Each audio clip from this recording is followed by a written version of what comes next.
So thank you very much, Dr. Srinivas Kumar. It is a great pleasure to be with all of you. And I think, obviously there's so many conferences that are happening. And obviously there's a conflict once in a while that we come across.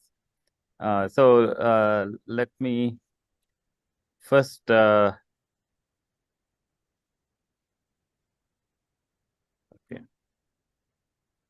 Can you see my screen? And yes, we can see it, sir. Okay. So can make it full screen, I think. Yeah. Yeah, that's yeah, right. Perfect. So, all right. So it's not exactly what Dr. Gokul is going to talk about, teaching three-mensio. I think that is best learned at workstations with several computers. I'll be just talking on imaging in TAVR. And very nice talk by Dr. Reddy about vascular access and closure devices. So it has been about 34 years since the idea of TAVR has come in, and now we do about nearly 80,000 TAVRs in the United States in a year. And original idea was born in 1988. And as you see, this is a 3D TEE, which is very crucial in looking at how you can even see the balloon being inflated in the aortic sinus, aortic root. And so I think this is a very nice 3D images that you can obtain. And in intermediate and high risk patients, it's always, I think, useful to have TEE or wherever you suspect that their patient's going to end up with some problems.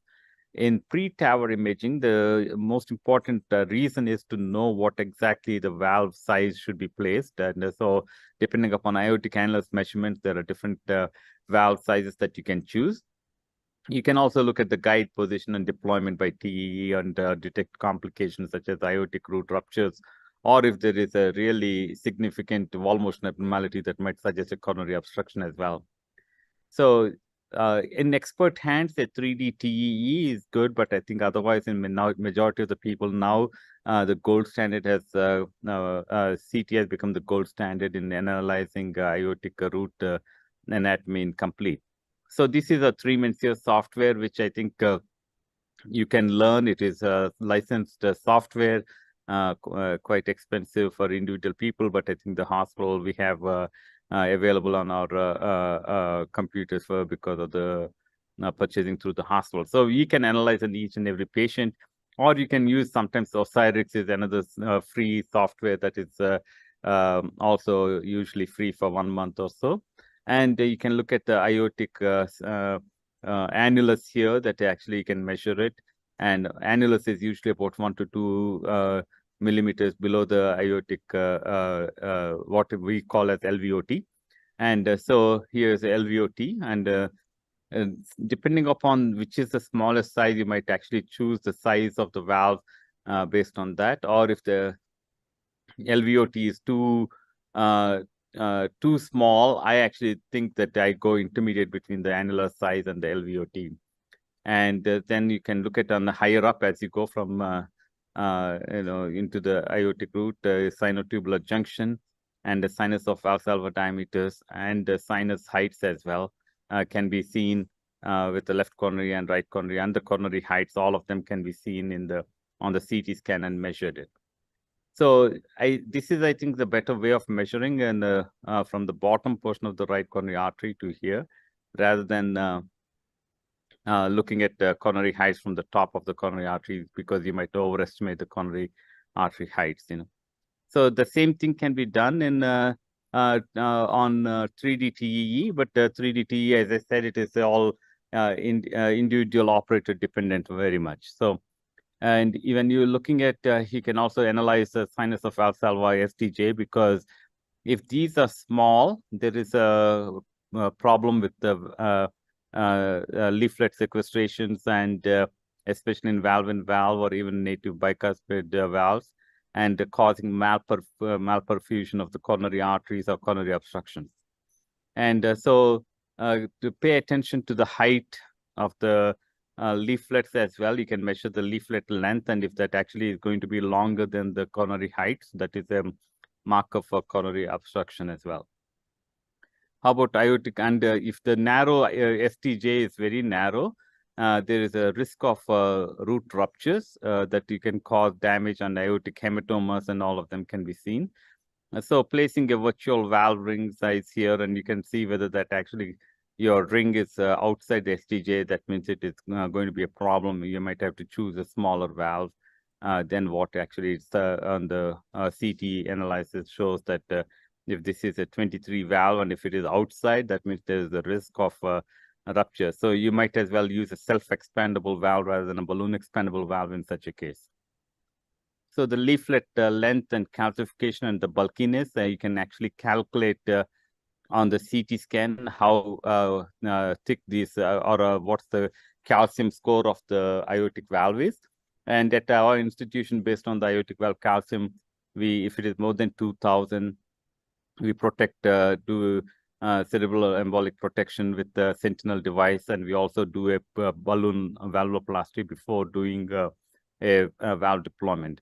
We don't do routine balloon valvuloplasties on every patient, but depending upon whether it is a large valve or a bicuspid valve or a valve calcium score of more than 2,000. So that can be analyzed very well on the CT scan, and also bicuspid aortic valve, which you are normally seeing in large numbers in India.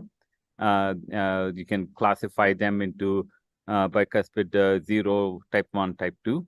And so I think it is a majority of the patients are the bicommissural rapid type. 55% of them fall into that category where there's a fusion of the coronary cusp. And non-rapid type is 21.1%, and tricommissural is usually about 23% in these people. So the calcium is very important, as we see that, because if there is one leaflet, non-commissural cusp is calcified or the leaflet is calcified, the valve will go to the opposite side. And so you can expect that there will be PVL. So when, for example, if I look at this patient, I will say that, okay, the left cusp is more calcified, and I will have some paravalvular leak. And, I tell the patients that we will have some PVL, and we'll see how we can manage it. If you expect too much of PVL, I think it's better to go for surgery, and especially in low-risk patients. These are the categories that we look at. And you can look at the landing zone of calcium. If there's too much of LVOT or anterior mitral leaflet calcification, as you see, aortomitral curtain, and that actually is a risk factor for fracturing that aortomitral mitral angle and causing more damage to the mitral leaflet. So in that type of patient, like these patients, probably better to choose again self-expandable valves. So these are the analysis that we do. We don't have just every patient should get a balloon expandable valve or every patient should get a self-expandable valve. We look at all these echo as well as CT and then decide. So here, this patient has a posterior annular calcification. That may not really make any big deal into our calculations of or our choice of the valves. And so I think LV function and the severity of aortic regurgitation also is important. And we don't really bother so much about AI.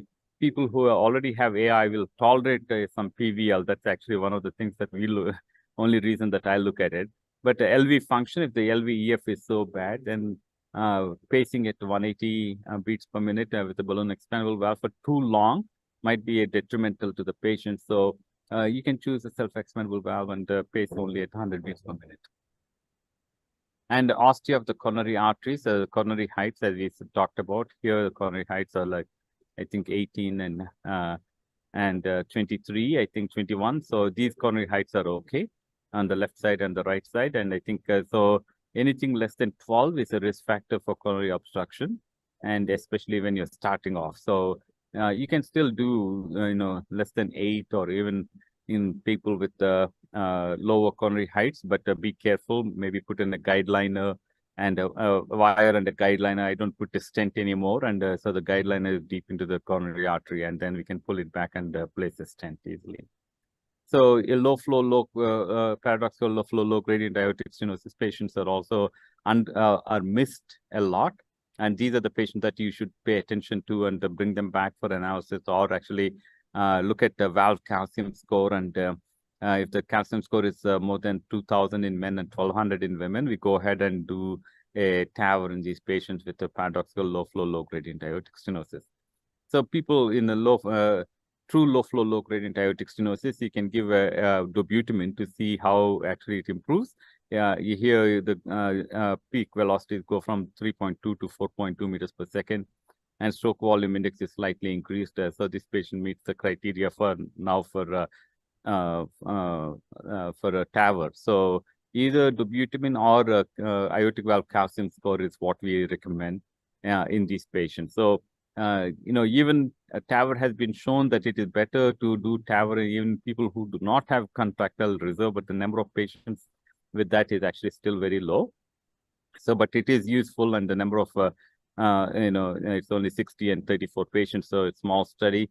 However, there's further research that is going on to understanding people with the paradoxical low flow, low gradient aortic stenosis, or even moderate aortic stenosis who have LV failure signs by echo or by elevation of NT-proBNP. And so those are all in the research. So I think if there's anywhere, whenever you see any discordant, I think go for calcium score and aortic valve calcium score, and basing on that, I think you can proceed with the TAVR, and those patients will feel better. So this is the flow chart that you might have seen in several places where you, depending on the echocardiographic criteria, you decide on whether high gradient severe aortic stenosis or normal flow low gradient aortic stenosis or a true low flow low gradient aortic stenosis. And so that is where we can, depending on dobutamine, we can further make an assessment or a contrast, non-contrast multi-detector CT scan. So during TAVR, and I think, TEE is very useful to help out where the position of the valve is, and it is coaxial or not coaxial, as you see in these two pictures, and you can adjust based on pulling or pushing the wire back and forth, and you can see that. And the other important thing is horizontal aortas can be actually calculated by this aortic root angle, and it's very helpful in deciding which valve type that you need to use in those patients with the horizontal aorta. I prefer actually a balloon expandable valve, so as you can dilute, you can really make a lot of flexion and be safe in that one, and place the valve successfully. The other issue is also coplanar angle or cusp overlap angle, and that can be analyzed on the CT scan to understand which angle of the C arm that you need to place in having during the valve deployment. That is also given by the CT analysis. And so this is actually, you can see on 3D very nicely, it is shown that a perfect deployment can be seen. And so that's actually very nice, and you can deploy it well on the CT scan, on the TE guidance, and it is very clear. In view of time, I think I'll go a little bit faster. And using hemodynamics is very important. So not just echo or fluoroscopy, but hemodynamics are also important to understand whether you're successful or not. And I do not actually further balloon dilate for AI unless that diastolic pressures are less than 40. Between 40 to 60, I just wait for a little bit of time and see if it improves. And if it doesn't improve, then I post-dilate those patients. And detecting complications, I think I'll this is immediately post-TAVR, patient becomes hypotensive. You can see that there is a pericardial effusion, and you know that there is an issue here, and you have to look at all these features of PVL as well, that or LV starts dilating, or there is LV wall motion abnormality. So we'll talk about these complications in the next presentation of mine. And some people can use cardiac magnetic resonance imaging in people who have a chronic kidney disease, and we have done that. That also, but very rarely we need to use that, I think. And so in other things, that there's a patient of us who had a thrombosis of TAVR. This can be analyzed either by CT or by TE, and you can see that there is a thickening of the valve leaflet, And this is called the hypoattenuated leaflet motion or leaflet thickening, HALT or HAM. And for that, the treatment is warfarin for 3 months to 6 months, and we'll repeat it again and to see if that has become much better or not. So HALT is a leaflet, hypoattenuated leaflet thickening. And I think in view of time, the CT aortic valve-in-valve planning and simulation also can be done. And you are measuring the valve to coronary artery, the virtual valve, VTC, valve to coronary distance. And if anything is more than 4, you are safe that you don't have to worry about coronary obstruction in this patient. So I think that's very good. And so these are the people that we analyze, and alignment versus misalignment of the valve based on where the commissures come. So here are the valve commissures, the TAVR valve commissures, and this is the coronary artery. And if the coronary artery is between 2 commissures, it is safe. Whereas here, this is a misalignment. And the next time you want to get into the coronary artery, it's going to be very difficult because of these commissural are against the coronary artery ostia. So in conclusion, pre-TAVR imaging has to be done with using a CT for anatomy and echo for function. And low flow, low gradient aortic stenosis, you can use CT for calcium score of the aortic valve. And in bicuspid aortic valve, the CT scans are very useful in understanding whether you should do a TAVR in such patients or not. And during TAVR, obviously, we depend upon a lot on fluoroscopy and, and post-TAVR echo. In low-risk patients, you can go with the transthoracic echo, but in high-risk patients, then you're probably better off using a TEE. And sometimes if HALT or HAM are suspected, multi-detector CT scans are useful. And very rarely, CMR is being done for people to evaluate PVL or actually pre-planning-wise in CKD patients, okay? So imaging is an integral part of TAVR. Multimodality imaging can re-stratify patients. I think with that, I'll stop here and I'll be happy to take any further questions.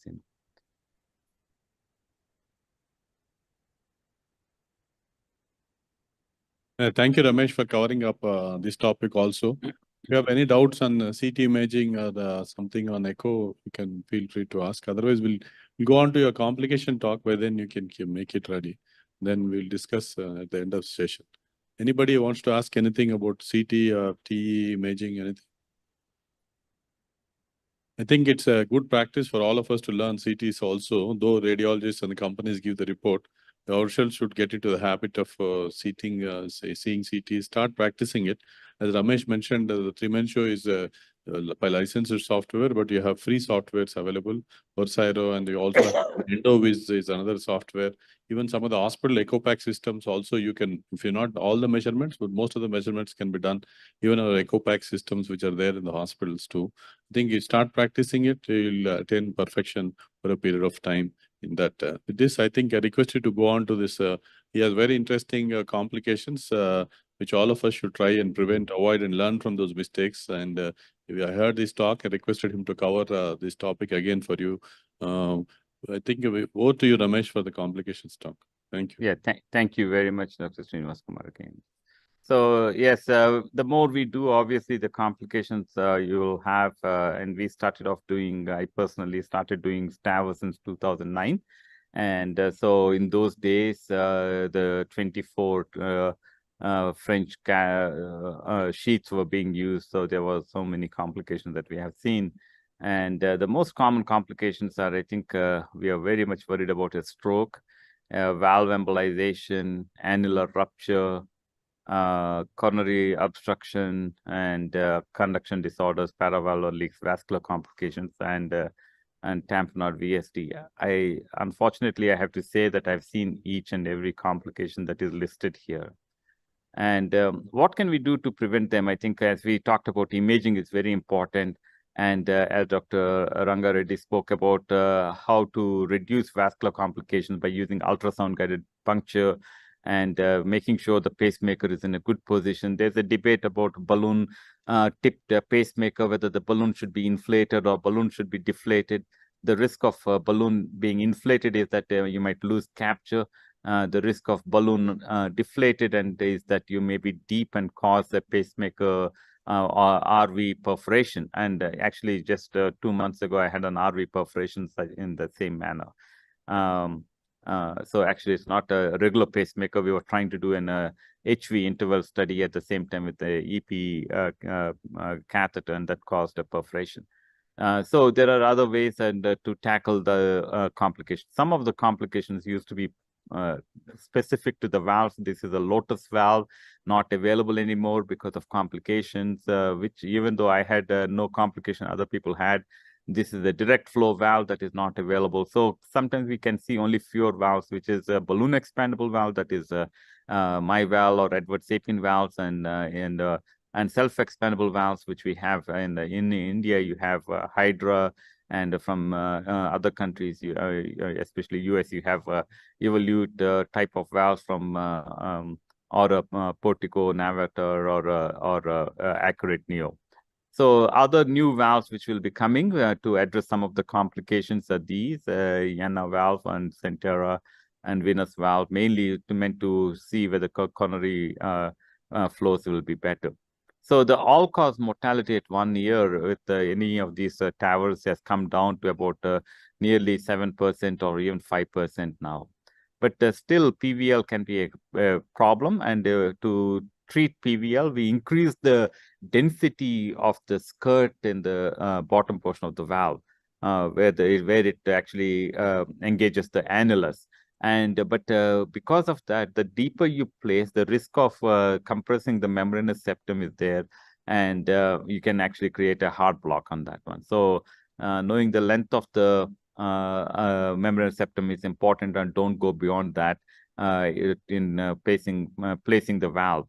And the new permanent pacemaker is still in the United States. This is considered as a complication. And even though it may or may not be causing extra cost to the patient or to the industry, I mean, or to the hospital, but it is still looked up on as a complication. And still at 1 year, even in partner 3 data, pacemaker rates are about 13%. I know individually some people claim it is 2% or 3%. Actually, at our institution, we look at that. And the last time I looked at it, is our complications of pacemakers are about 7%, which is still high in my opinion. Stroke, unfortunately, you cannot realize or recognize them early on, and sometimes it can happen much later on. And whatever it is, I think it is related to the procedure, whether it happens in the beginning or much later on, because we might have flicked off some calcium, and it might have been hanging around for some time, and later on, after a few days, it might go and cause a stroke, or atrial fibrillation obviously can be non-procedural and cause a stroke as well. So in the beginning, when we didn't have anything, we used to do these carotid pressures at the time of advancing the sheath or valve deployment. And we have to be very careful with manipulations and minimize post-dilations. And if the patient has carotid disease, whether we should pre-treat. And then we have this Sentinel device, which are, other devices are still investigational, and the Sentinel device is important. So, but let me show you a complication. 81-year-old patient undergoing TAVR. We did iotogram, and then we are advancing the Sapien XT valve. And probably somebody might have seen here, there is something that I'm dragging in the aorta. So when you look at CT scan, just don't look at only the annular measurements in the ascending aorta, but also look at atheroma in the descending aorta. And we don't actually do any more of these type of TAVRs transfemorally if I see a atheroma like this. So I'm dragging an atheroma, as you can see here, along with the valve, so that's an atheroma, calcified, okay? So what happens, I saw that, and then I stopped and I said, what should we do? And I said, there's nothing else we can do, so here is the atheroma that is coming. And it went around. So we saw that, what is that flap, so it's such a big flap that is coming out. So the cardiac surgeon, we decided, okay, unfortunately, we just have to go ahead and do it now. We can't do anything about it because at that time, there was no devices available. So we went ahead and deployed, and then we pulled back, and you'll see that actually the calcification of the atheroma plaque is also coming back.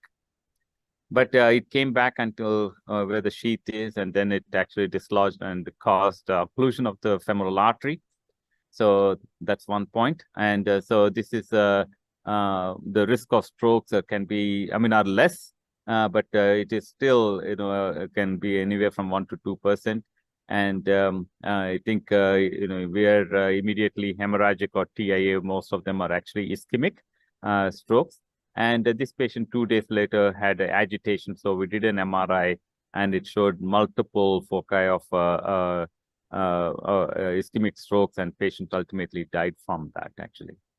And so sentinel devices is what we use in these patients nowadays, or actually abort doing it from transfemoral and take it out. And I think that's what I should have done in that patient. When I saw it going into the arch, I should have just stopped it there and taken it out and canceled the procedure and brought the patient back from a transcarotid. That's what I would do currently. So this is a Sentinel device. The data, Sentinel ID's data is not really great. This not been shown to be better than control. But that said, the secondary endpoint of major disabling strokes are lower with the Sentinel device rather than not. So in younger patients, high calcium score, where we're going to do balloon valvuloplasties and or bicuspid valves, we do use a Sentinel device in those type of patients. It's extra cost. This is an 86-year-old woman who's mother of my research nurse, and at that time, valve was not approved. We had to wait for it to get approved by FDA. Sapien XT valve was placed, and while placing the Sapien XT valve, if you look at it closely again, we are inflating and inflating and inflating. And normally we wait for 5 seconds. So, but within, see, as you can see, we didn't wait for 5 seconds.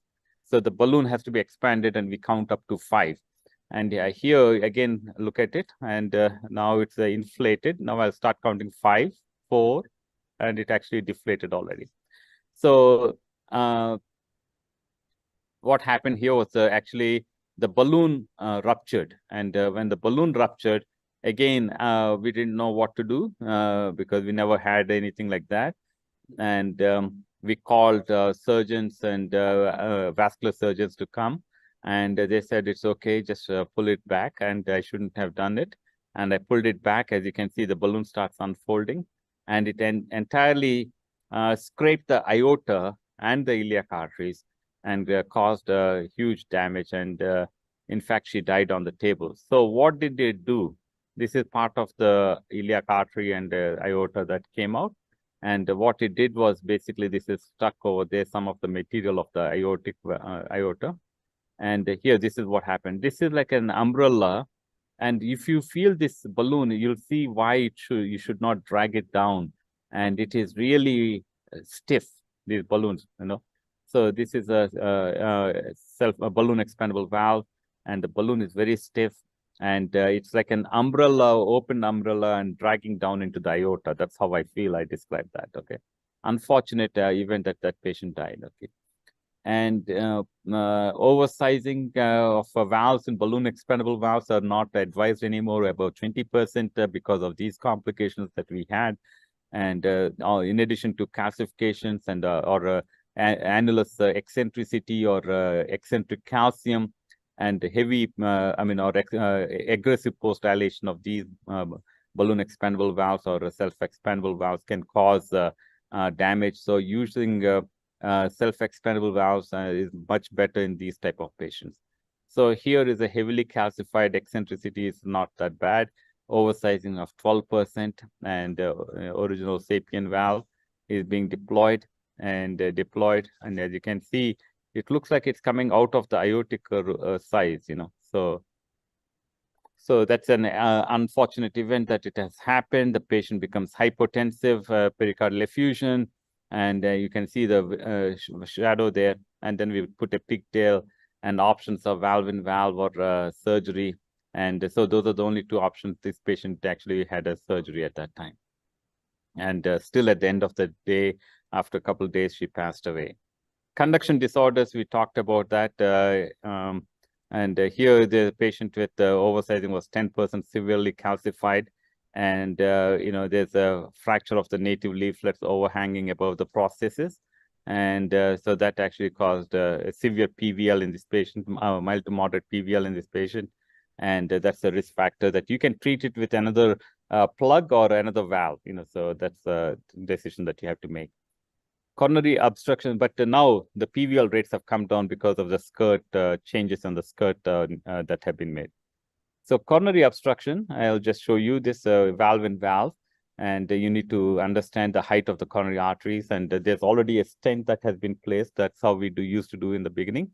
And so we suspected that, and the patient becomes hypotensive, severe ST depressions, and so we pulled back that stent and placed it in the left main, and so that patient actually did much better. And so after placing the stent in the left main, patient recovers completely. Okay, so watch out for EKG changes, hypotension, and wall motion abnormalities immediately. And so the 30-day mortality with coronary obstruction is very, very bad if you are unsuccessful to do a PCI, and it's about 50% mortality. So unfortunately, we had one patient who passed away after a couple of, within 30 days after not able to open up the coronary, left main coronary artery successfully. We opened it up, but not really greatly.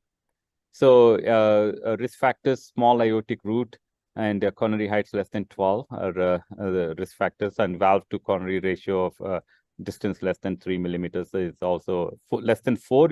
Be cautious, less than 3, absolutely worry about it. So I think small annulus, I think we'll say it can cause increased residual gradients. So here is balloon fracturing.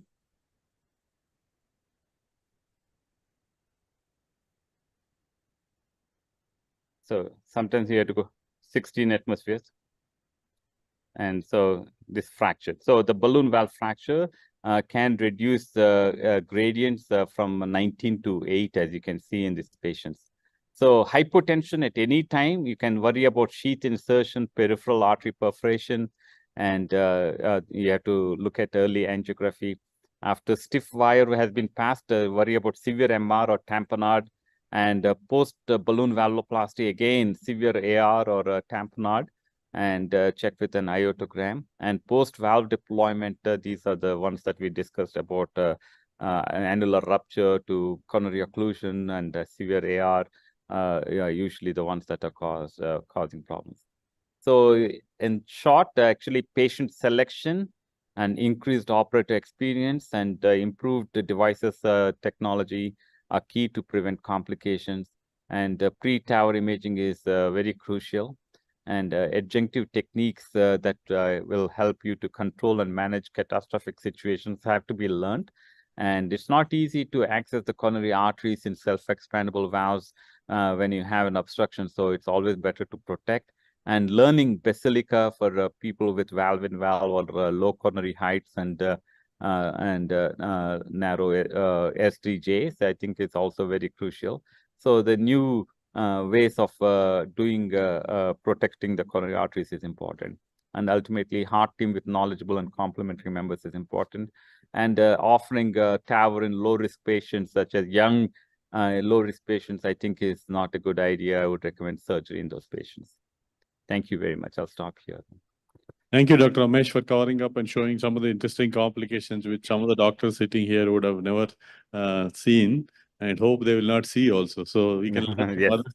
We can learn from others' mistakes. That's the idea of asking him to present. And thank you again for showing it very clearly and explaining to all the doctors. Any doubts you have, because Ramesh might have to leave. If any of you want to ask any doubts to him, you can ask now. Otherwise, I will present my talk, then we'll break for coffee. Any of you wants to ask not only on complications, anything related to TAVR also, you'll be happy to take questions. Yeah. Thank you. I think it's important for us to just have a dialogue with the patients and as well as with the peers. If you have a doubt about any patients, I'll be happy to look at that and give my opinion as well.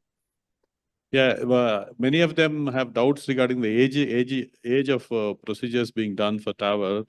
They express that some are being done at 60. What are your thoughts? Just can you tell them about selection of patients regarding age? Yeah, I think obviously in America people live longer, and maybe in India we think that they live less than the life expectancy is about 10 years less than Western population. But that said, 60 and low risk is a person I would not recommend TAVR here in India or in America for sure.